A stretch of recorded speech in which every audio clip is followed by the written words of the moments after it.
পরকীর্তি করেছেন, কিন্তু শেষে এসে যখন একজন খুনি ফ্যাসিস্টের বন্দনা গাইবেন তখন তার জন্য তাকে ওই অপবাদ শুনতেই হবে, তাকে তার সমালোচনার মুখে পড়তেই হবে। জনগণ কোনো ছাড় দেবে না, কারণ মানুষকে এগোতে হলে তার এই সমস্ত ক্লেদগুলোকে ছেড়ে ফেলে এগোতে হবে।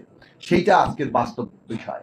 এবং সেই ক্ষেত্রে আমরা একটা জিনিস মনে করি, রাষ্ট্রের পুনর্গঠনের প্রশ্নে যেমন তার কাঠামোর প্রশ্ন আছে, আইনের প্রশ্ন আছে, নতুন বন্দোবস্তের প্রশ্ন আছে, তেমনি সাংস্কৃতিক ভিত্তি একটা খুব গুরুত্বপূর্ণ প্রশ্ন।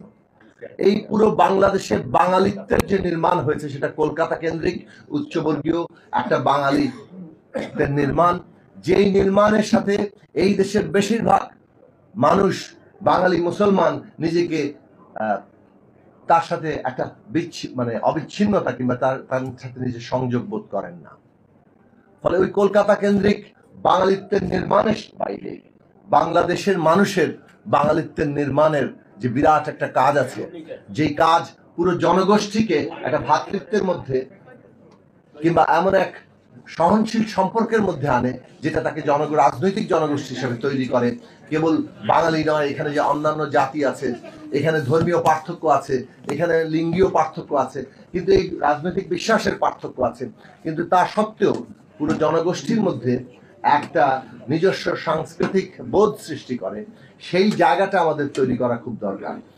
আপনি সব ধরনের উগ্রবাদেরই সব সম্ভাবনা থাকে, ধর্মভিত্তিক, অন্যান্য ভিত্তিক, কিন্তু এই যে বাংলাদেশে উগ্রবাদের সম্ভাবনা নিয়ে অনেক সময় কথা বলা হয়, কিন্তু যে কাজটা খুব জরুরি সেইটা হচ্ছে জনগোষ্ঠীর মধ্যে এমন এক সাংস্কৃতিক বোধ ঐক্যতা নির্মাণ করা যেটা এতদিন এই দেশের মানুষকে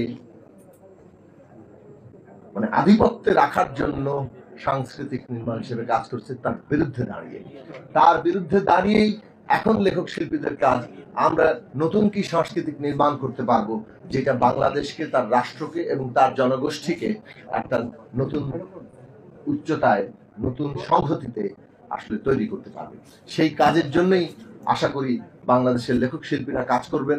এবং এটা আসলে ঠিক কোনো এইটা ঠিক সংঘবদ্ধতার মধ্যে দিয়ে যে হয় তা না, কিন্তু সংঘবদ্ধতাও প্রয়োজন আছে বলে আমি মনে করি। আমরা যার যার সৃজনশীলতা, অভিনিবেশ, সাধনা এর মধ্যে দিয়ে তৈরি হয় সংগ্রাম, সেখানে একটা অত্যন্ত গুরুত্বপূর্ণ ব্যাপার।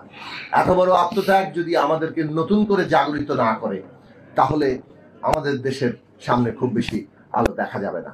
ফলে লেখক শিল্পীদের মধ্যে কি জাগরণ ঘটছে সেটাই বাংলাদেশের ভবিষ্যৎকে ঠিক করবে। একটা সত্যিকার অর্থে এমন এক রাজনৈতিক ব্যবস্থায় আমরা যে দাঁড়াতে পারছি কিনা যেটা গণতান্ত্রিক, যেটা সকলকে নিয়েই আমাদেরকে